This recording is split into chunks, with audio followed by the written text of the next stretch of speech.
Break के बाद एक बार फिर से आपका स्वागत है। बड़ी खबर आपको बता दें, हाजीपुर से चिराग पासवान चुनाव लड़ेंगे। लोजपा रामविलास संसदीय बोर्ड की बैठक में इस बात पर मुहर लगी है।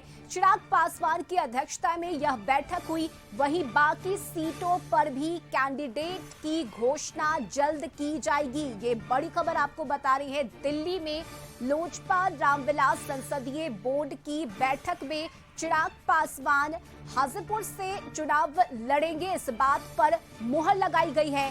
चिराग पासवान की अध्यक्षता में बैठक हुई। वहीं बाकी के 4 सीटों पर उम्मीदवार कौन होंगे, इस बात की भी घोषणा जल्द की जाएगी।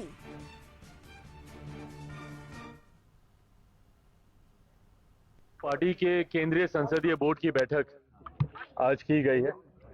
इस बैठक में कई तरीके के फैसलों पर मुहर लगानी जरूरी थी। आप सब जानते हैं कि चुनाव की घोषणा हो चुकी है, अधिसूचना जारी हो गई और पहले फेज के नामांकन की प्रक्रिया भी अब शुरू हो रही है।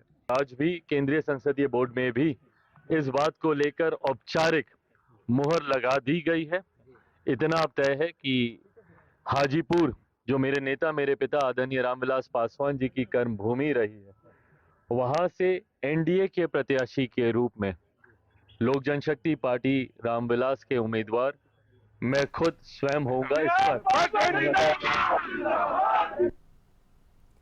और दिल्ली संवाददाता रवि हमारे साथ जुड़ गए हैं। रवि, देखिए, इस बात की औपचारिक घोषणा की गई है। खुद चिराग पासवान ने कहा है कि हाजीपुर की सीट से वो चुनाव लड़ रहे हैं और संसदीय बोर्ड की बैठक में इस बात पर मुहर लगी है। जी हाँ, संसदीय बोर्ड ने चिराग पासवान को अधिकृत किया है 5 सीट को लेकर डिसीजन लेने को लेकर, और चिराग पासवान को हाजीपुर के लिए भी अधिकृत किया है। तो चिराग पासवान खुद ही उन्होंने एक्सेप्ट किया कि हाजीपुर से मैं चुनाव लड़ रहा हूँ। पार्टी के सुझाव भी इसमें दी गई है और मुख्य रूप से बिहार में चिराग को 5 सीट दी गई है। 4 सीटों पर जल्द ही सीट की घोषणा हो जाएगी। जमुई, हाजीपुर के बाद अगला सीट जमुई का जल्द ही घोषणा होने की संभावना है। बाकी 3 सीट पर अगले 3 से 4 दिनों में इस पर भी घोषणा हो जाएगी। आम सहमति से डिसीजन लिया जाएगा कि इन 5 सीट पर कौन कौन कैंडिडेट होंगे, और पूरी तरह से लोजपा एक साथ मजबूत है। और परिवार को लेकर भी उन्होंने कहा कि पार्टी और परिवार दोनों मिलकर इस पर डिसीजन करे। प्रिंस को लेकर सवाल पूछे गए तब उन्होंने ऐसा कहा।